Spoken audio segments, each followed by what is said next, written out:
রাজ্যে পরিবর্তন হয়েছে তৃণমূল সরকারের, রাজ্যে নতুন সরকার বিজেপি। আর সেই মুহূর্তেই দেখা যাচ্ছে এবার ডোমকল পঞ্চায়েত সমিতি, সেই পঞ্চায়েত সমিতিতে অনাস্থার ছবি। বেশ কয়েকদিন আগেই কিন্তু ১৯ জন মেম্বার পঞ্চায়েত সমিতির বিরুদ্ধে সরব হয়ে অনাস্থা ডেকেছিলেন।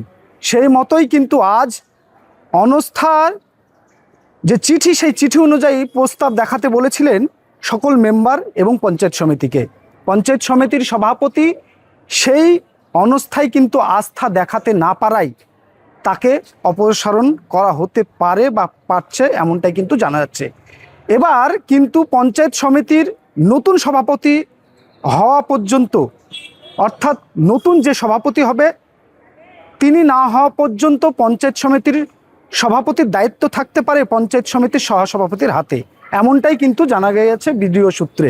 তিনি আরও জানিয়েছেন, এই পঞ্চায়েত সমিতির সভাপতি আজকের যে ভোটাভুটি, সেই ভোটাভুটিতে মাত্র তার পক্ষে ৩ জন ভোট দিয়েছে এবং তার বিপক্ষে ২৩ জন ভোট দিয়েছে। অর্থাৎ সেই প্রক্রিয়া অনুযায়ী তিনি কিন্তু আর পঞ্চায়েত সমিতির সভাপতি হিসেবে থাকতে পারছেন না।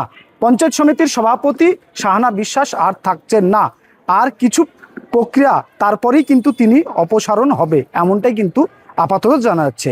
সরকার পরিবর্তনের সাথে সাথে কিন্তু দেখা যাচ্ছে একাধিক গ্রাম পঞ্চায়েতে অনাস্থার ছবি। এবার ডোমকল পঞ্চায়েত সমিতি, সেই পঞ্চায়েত সমিতিতেও কিন্তু অনাস্থার ছবি দেখা গেল এবং দেখা যাচ্ছে যে তৃণমূল পরিচালিত পঞ্চায়েত সমিতির বোর্ডেই কিন্তু অনাস্থা আনলো তাদেরই বেশ কয়েকজন মেম্বার। আর সেই মেম্বারের সাথে রয়েছেন পশ্চিমবাংলার কংগ্রেস এবং সিপিআইএম সদস্যরাও। আর এই প্রসঙ্গে কি বলছেন অনাস্থাকারীরা, কি বলছেন পঞ্চায়েত সমিতির সভাপতি শাহানা বিশ্বাস এবং বিডিও, তিনিও কি জানালেন, শুনে নেব তার বক্তব্য। হ্যাঁ, আমার বিরুদ্ধে অনাস্থা হয়েছে, যেটা চিঠি হয়েছিল ২৯ তারিখে।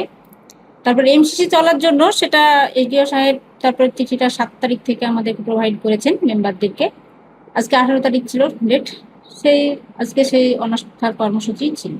আজকে এখানে ২৬ জন, আমাদের পঞ্চায়েত সমিতির টোটাল মেম্বার ২৭ জন, তার মধ্যে ২৬ জন উপস্থিত ছিলেন।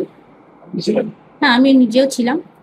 আপনার বিপক্ষে কতজন ভোট দিয়েছে এবং আপনার পক্ষে কতজন ভোট দিয়েছে? আমার বিপক্ষে দিয়েছে ২৩ জন ভোট দিয়েছে আর আমার পক্ষে ৩ জন দিয়েছে। তাহলে তো আজ থেকে এই মুহূর্তে থেকে কি তাহলে আপনি সভাপতি থাকছেন না, না প্রসেস হওয়ার পর আর কি প্রোটোকল অনুযায়ী? হ্যাঁ, আজকে যেটা হয়েছে সেটা অনাস্থাটা হয়েছে, তো সেই হিসাবে তারপর প্রোটোকল অনুযায়ী আবার নির্দিষ্ট টাইম দেওয়া হবে, তারপর আবার সভাপতি গঠন হবে।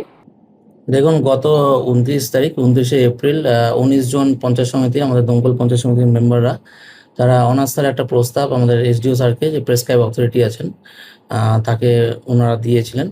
তো তার বেসিসে এসডিও অফিস থেকে আমাদেরকে একটা চিঠি করা হয়, আমাকে প্রিসাইডিং অফিসার করা হয়। আজকের এই মিটিং ডেট ফিক্স করা হয় ১৮ মে ২০২৬। আজকে ১১টা থেকে ছিল। টোটাল ২৬ জন মেম্বার্স প্রেজেন্ট ছিলেন পঞ্চায়েত সমিতির। এখানে মূল বিষয় ছিল যে আমাদের বর্তমান যে সভাপতি আছেন পঞ্চায়েত সমিতির শাহানা বিশ্বাস, তার যে বিরুদ্ধে অনাস্থা, তো সেটাকে গ্রাহ্য করা হবে কি হবে না, তাই সেটা নিয়ে মিটিং ছিল। তো সেটা পক্ষে এবং বিপক্ষে সেটা ভোটের মাধ্যমে, ব্যালট পেপারের মাধ্যমে সেটা কমপ্লিট হয়। আজকে আমাদের প্রোগ্রাম ছিল মূলত সভাপতি শাহানা বিশ্বাসের বিরুদ্ধে। আজকে পঞ্চায়েত সমিতির মেম্বারদের অনাস্থা ছিল। আমরা গত ২৯/৪ অনাস্থা ডেকেছিলাম এসডিও স্যারের কাছে। সেই মোতাবেক তিনি আজকে আমাদেরকে নোটিশ করেছিলেন এবং আজকে সেই সভা ছিল। সেখানে আমরা ২৩/৩ অনাস্থা আমাদের সফল হয়েছে। অনাস্থার পক্ষে হয়েছে ২৩টা ভোট এবং অনাস্থার বিপক্ষে হয়েছে ৩টে ভোট। আমাদের পঞ্চায়েত সমিতির ১৯ জন মেম্বার আমরা স্বাক্ষর করে এসডিওকে জমা করেছিলাম।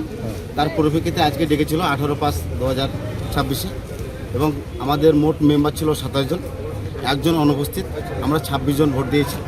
২৬ জনের মধ্যে আমাদের আস্থার পক্ষে আছে ২৩ জন আর ৩ জন আছে সভাপতির পক্ষে।